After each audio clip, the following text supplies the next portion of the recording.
আসসালামু আলাইকুম বিসমিল্লাহির রহমানির রহিম। প্রিয় আপুরা ভাইয়ারা, আজকে কিন্তু আবার চলেই পড়লাম এই যে দেখেন চাইলতে বানানি লইয়া। তাই চাইলতে বানামো না, আজকে কিন্তু চাইলতের আচার বানামো। এই চাইলতের আচারটা আসলে কি অনেক প্রিয় ছিল আমার ঘরের, কম বেশি সবাই খুব পছন্দ করতো। আর যে মানুষটা বেশি পছন্দ করতো সে কি করতো, এই চাইলতের সিজনে এক বস্তা করে চাইলতে আনতো। আর আমি এইগুলারে সুন্দর করে কুটে ধুয়ে সুন্দর করে তারপরে এরকম ছেঁচে তারপর চাইলতের আচার বানাইতাম। পুরা বছর মনে করেন এই চাইলতের আচার ঘরে সবাই মিলে খাইতাম। এত পছন্দনীয় ছিল কি আর বলবো আপুরা ভাইয়ারা। তা আজকে আবার সেই কথা কেন মনে করতেছি বা বলতেছি আপনাদের কাছে সবই আমি খুললে বলবো। আজকে কিন্তু মার কাছে আইছি গ্রামে। গ্রামে আইয়া এই চাইলতে দেখে আমি পুরাই বেদিক। সব চাইলতে মনে করেন পাইরে আইনে তারপরে আচার বানাইতে মনে চাইতেছে, কিন্তু এতগুলো চাইলতের আচার তো আর বানানো সম্ভব না। হের লিগে মুই কী করলাম, কিছু কিছু চাইলতে মানে কয়েকটা চাইলতে মায়েরে কইলাম কি পাইরে আনো, আইনে মা মোরে একটু কাটতে কুটতে দাও, আমি আনে আচার বানাবো। মায় আবার কি করলো, 6টা 7টা চাইলতে হিয়ারে খোসাইয়ে লাড়ি দিয়ে এরপর পাইরে লইয়াই পড়লো। আর আমি আর মায় মিললে হিয়ারে কিন্তু কাটতে কুটতে লইছি। মায় কই কি যে তুই চেঁচতে পারবি না, দে দে দে মোরে দে, মুই চেঁচে দিই তোরে। খুব সুন্দর করে মায় কিন্তু চাইলতেগুলোরে খুব সুন্দর করে পাড়ার মধ্যে হালাইয়া এককালে বাইরি মনে করেন এককাল চেঁচে নেছে। আর এখন কিন্তু এই যে পাঁচফোড়ন আর মরিচ এইয়ারেও কিন্তু খুব সুন্দর করে ফাঁকি করে নিতে আসি। ফাঁকি করে নিয়ে এরপর কিন্তু চাইলতের আচারটা বানানো হইবে। তো মোর হাতের চাইলতের আচার যারা একবার খাইছেন হেরা কিন্তু এককালে মনে করেন 3 দিন ফিদা হইয়া পড়িয়া থাকবেন যে কি যে মজা, কি আর কমু। কিন্তু মুই যে বানাইলে এত মজা হয় হেইয়ের লাগিয়ে কইতে আসি না, কিন্তু যারা যারা খাইছে হেরা জানে যে কত মজা হয়।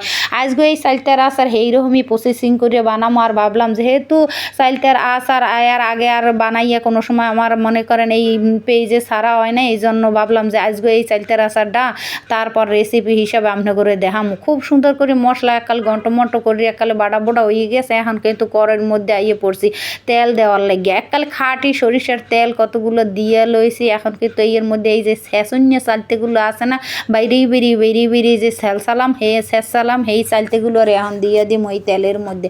দেওয়ার পর তারপর সামান্য পরিমাণে হলুদের গুঁড়া, সামান্য পরিমাণে মরিচের ফাঁকি, আর দিমু কতগুলো লবণ, মনে করেন স্বাদ মতো লবণ। কতগুলো দিলে তো একাল কাটা হয়ে যাবে, খাইতে পারবেন না, এরপর সব নষ্ট হয়ে যাবে।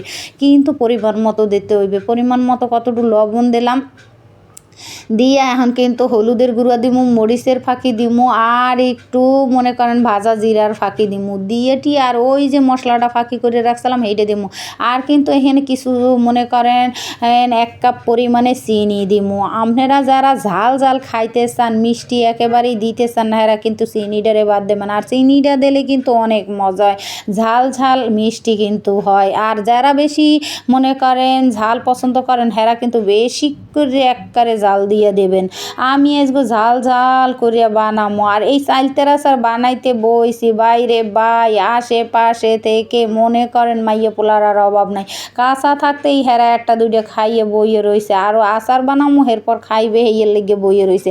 আজকে এই আচারটা বানাবার পরে সবাই খাইয়া এরপর মনে করেন কি যে অবস্থা। এখন এ কয় বানাই দাও, ও কয় বানাই দাও। আমি কই আমার কোনো সময় টময় নাই। আমার মনে করেন চাইলতের আচার বানাইতে গেলেও অনেক মনে করেন সময়ের দরকার। প্রথম হেইডারে কাডোরে স্যাঁচোরে মশলা কররে, মানে তারপর লাইরে সেরে ঘন্ট করিয়া হেইডারে মনে করেন একালে টাইলে টুললে লড়ে তে প্রসেসিংয়ের ব্যাপার হইলেও কিন্তু অনেক মজার এই আচারটা। চাইলতের আচার পছন্দ করে না এরকম কিন্তু খুব মানুষ কমই আছে।